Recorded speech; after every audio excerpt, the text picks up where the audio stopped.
Hi everybody! Welcome to another Creative Berries Connect the Dots drawing video. I'm going to show you how to draw this apple. And we're going to do that by connecting the dots to draw the outline, coloring, and shading.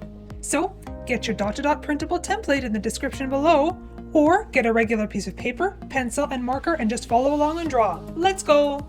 So first I grab my pen and we're going to start at number 1. And we're just going to connect all of the numbers sequentially to get an outline of our apple.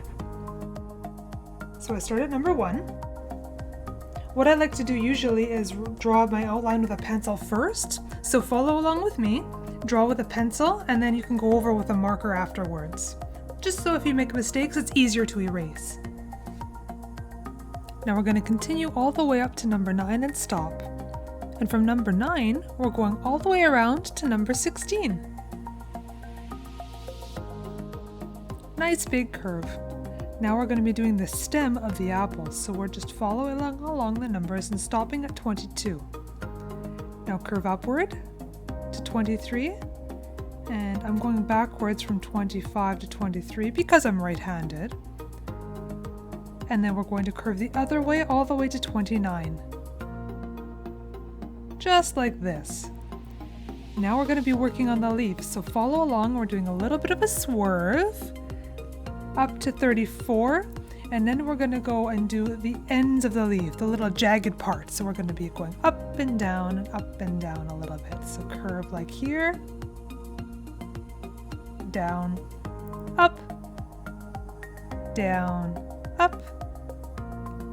and just follow along until we get to the end.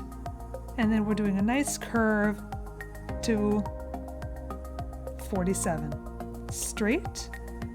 And now we're doing the other stem of the apple back to number 1. And there you go, you've created your outline of your apple. Now let's go and work on the details.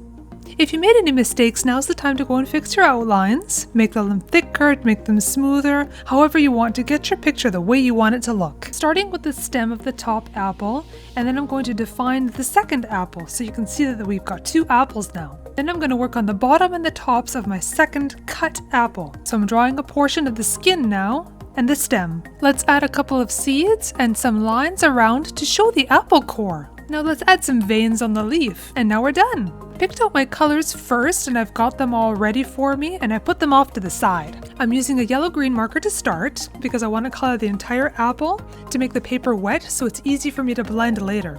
Depending on the markers that you use, you may not have to do this. Then afterwards I take another green and I'm going over it, leaving the highlights of the apple alone, so I'm not going to color those in. Keep coloring your apple until you're happy with the results. Smooth out the lines if it looks streaky. Afterwards I'm going to take a darker green and I'm going to use it for shadows. If you like this video, please subscribe to my channel. And also don't forget to hit that like button. This picture of these apples are pretty big, so it's going to take you a little while to color everything in. That's okay, just have fun with it. If you don't want your apple to be green, you can always pick red colors instead. Maybe you want a yellow apple. Go ahead and have fun. After I'm done blending and adding shadows to the first apple, we're going to move on to the skin of the second one. I used 3 greens for the leaf, 1 for the base color, 1 for the veins, and 1 for the shadows. Afterwards, we're going to grab a brown and do the stems and the seeds. Then I'm going to get a really pale color to do the inside of the apple and the apple core. You know when you cut an apple and you leave it on the counter for a while, it starts turning funny colors? Yeah, that's what we're trying to do here. So I use my base color, color it nice and smoothly, and then I'm going to come back with a darker beige to do the outside lines. And the apple core, of course. Well guys, that's the end of this video. Thanks for coloring with me. I had fun, hope you did too. Catch you in the next video. Bye!